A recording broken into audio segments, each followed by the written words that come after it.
our winger, okay? So look after the ball, decide where you're going to go before you get it. Liam Harding, you understood, it looked like you understood in the first period the importance of closing down space. And certainly when you got the ball in space for yourself, you were able to lay it off a number of times, which is positive. Where you need to really be honest with yourself now is, am I having the impact on the game that I know I can be, even with your current ability level, which everybody has to accept, this is what I am for now.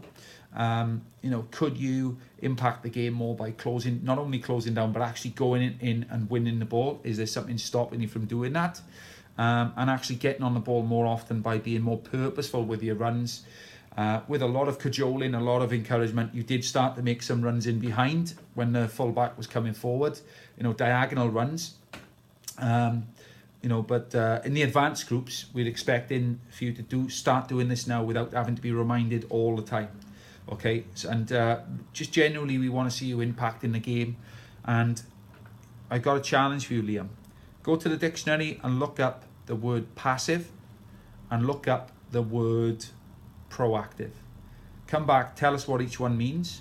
Tell us which one of those you are more like at the moment, and also then tell us what you can do to become more of the one that you think is the way you should be. Okay, if you've got any questions on that, let us know. Charlie, excellent in the second period, like the rest of the boys who played in that period. What was important was you understood when to release the ball. You understood where to release it, which was into space. You kept good width when we were attacking, and you closed down really well when we were defending high up the pitch. And then you've set that high standard of game understanding, and then it's dropped significantly, to be honest, in other periods where you started playing more as an individual. You've switched off to what's around you, passing options before you get the ball.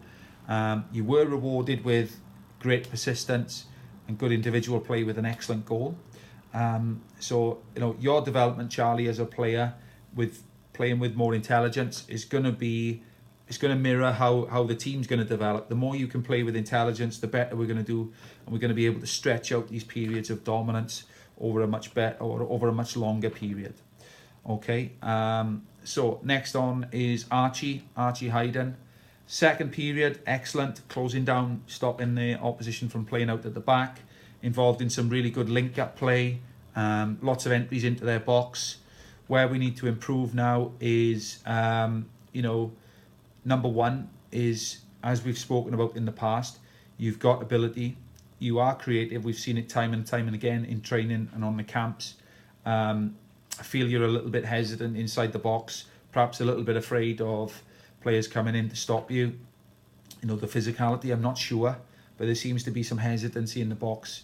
We want to see you being direct, being creative, going for goal, playing 1-2s, getting shots off. Okay, Harry, you defended really well in the second period. The key thing was when Archie went forward, you went forward to cover. So we pressed together well as a team. You used the ball well and you communicated well. So lots of positives. Stretch targets then would be similar, mirroring the team. Your focus, your decision making needs to stay consistent. You've shown in the second period you can do it, and you kind of lost it then, doing tricks in your own box and playing the ball into areas where we're coming under pressure. So your first option when you're playing at the back is if you can't go an obvious sideways pass into space, just play it down the line. If you need to, just play it over the top. There's nothing wrong with that at all. Even some of the best teams in the world, the Barcelonas, the Bayern Munichs, the Man Uniteds, the whoever it is, they I was going to say Liverpool. they're not the best teams in the world, but Liverpool in their prime would have done that. Okay, so just focus on keeping it simple at the back. Okay, and the magic will happen when you find the right time to overlap and join in for the attacks. Jack Cullen, excellent in the second period. Really, when you came on, made a big difference. Just kept everything simple, kept the ball moving. You know, great impact on the team. Something that stood out for me was in the third period, where we became a lot more under pressure. I think the team we were up against was slightly better. You were able to receive the ball from the goalkeeper or from the back players under pressure, turn, lay it off, get it again. So you were showing that even under a lot of pressure, it is possible to play out from the back. It is possible to play. You need to have the confidence. You need to have the understanding, which is what you had in those moments. At times, the game became a little bit tough for you. You weren't getting on the ball as much as you can. So that's your biggest challenge. That's your biggest stretch point. How do I get on the ball more often and influence our team in the way that we play? Okay, so we can't always rely on our individual quality. It's a little bit like, what's his name? Michael Jordan, the best basketball player of all time. He wasn't always the greatest. When he came into the NBA, he was voted what they called most valuable player. Every year, he was the biggest point scorer and so on and so on. But what he was lacking was he wasn't part of a great team. And his coaches said that to him one day. They said, look, you're MVP every year, you're scoring for fun, you're doing this, you're doing that, but you will never be able to say you're a great player until you start influencing others. And I feel that that's what you need to start doing now. Individually, everyone can see your quality.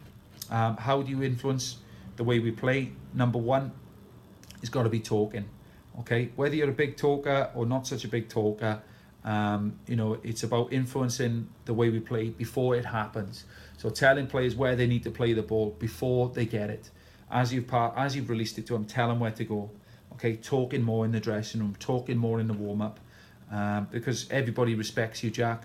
Everybody, I would say, most of the players, all the players look up to you. So it's about using that respect now to help everybody play better. And the great thing with that is you will start to play better because you'll be influencing more. You'll be more of a focal point, just like you were in that second period.